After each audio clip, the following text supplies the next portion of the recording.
Our search doesn't begin at the state capitol, the White House, China, or even the farm. Instead, a garden center. Well, that's where I picked up this, a bottle of Roundup weed killer. These bills have actually nothing to do with China. They're all about labeling on pesticides. And you know what you won't find on the back of this is a cancer warning. And that was at the heart of a 2023 lawsuit in Cole County. It basically has devastated them, as you can imagine a cancer diagnosis would do. Matt Clement is a personal injury attorney in Jefferson City. He represented 3 plaintiffs in this case who argued they were diagnosed with non-Hodgkin lymphoma after frequent exposure to Roundup over long periods of time because there was no warning the product could cause cancer.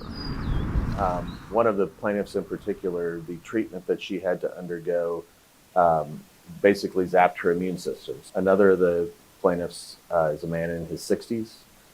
He now has half a foot because of the treatment that he had to undergo due to his non-Hodgkin's lymphoma. Another of the plaintiffs is a man in his late 30s, early 40s maybe now.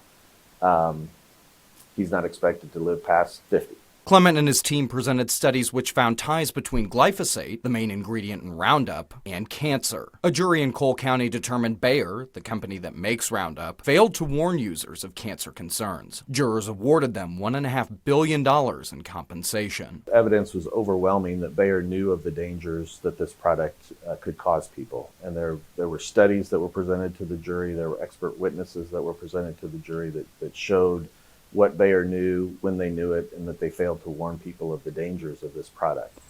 However, the Environmental Protection Agency, or EPA, reports there are, quote, no risks of concern to human health when glyphosate is used in accordance with its current label. That's where House Bill 544 and Senate Bill 14 come into play. If passed, they would change Missouri's law where an EPA-approved label, quote, shall be sufficient to satisfy any requirement for a warning label regarding cancer under any other provision of current law. If the bill is enacted, nothing would change with the label itself. It would just prevent people from bringing lawsuits about failure to warn, because the EPA allowed Bayer and Monsanto to put the label on the product that's on there now. And what the bill would do is say, well, if the EPA says it's okay, then no one can sue.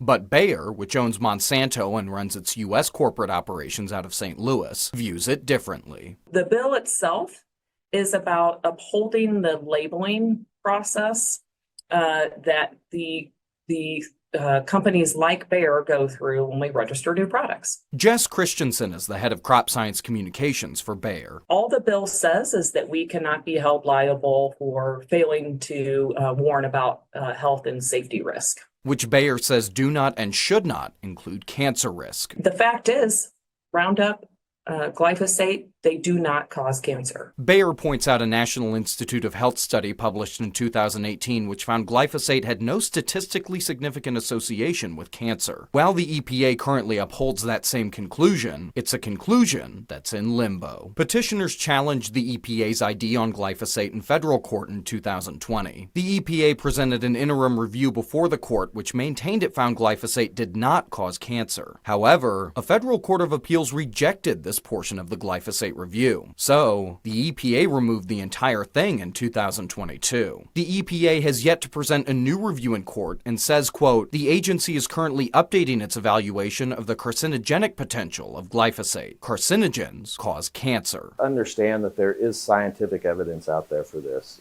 We also had doctors and epidemiologists who were able to tie up the use of this product to the cancer that these people had. But Bayer's subsidiary Monsanto appealed the case Clement tried, and the Missouri Independent reported it reduced the compensation amount to $622 million. This appeal is still in court. Bayer argues juries are only siding against the company in court because it is not allowed to present certain evidence there, and claims the problem is not its products, but trial attorneys, such as Clement. The questions around, well, why wouldn't you just put the warning on the product?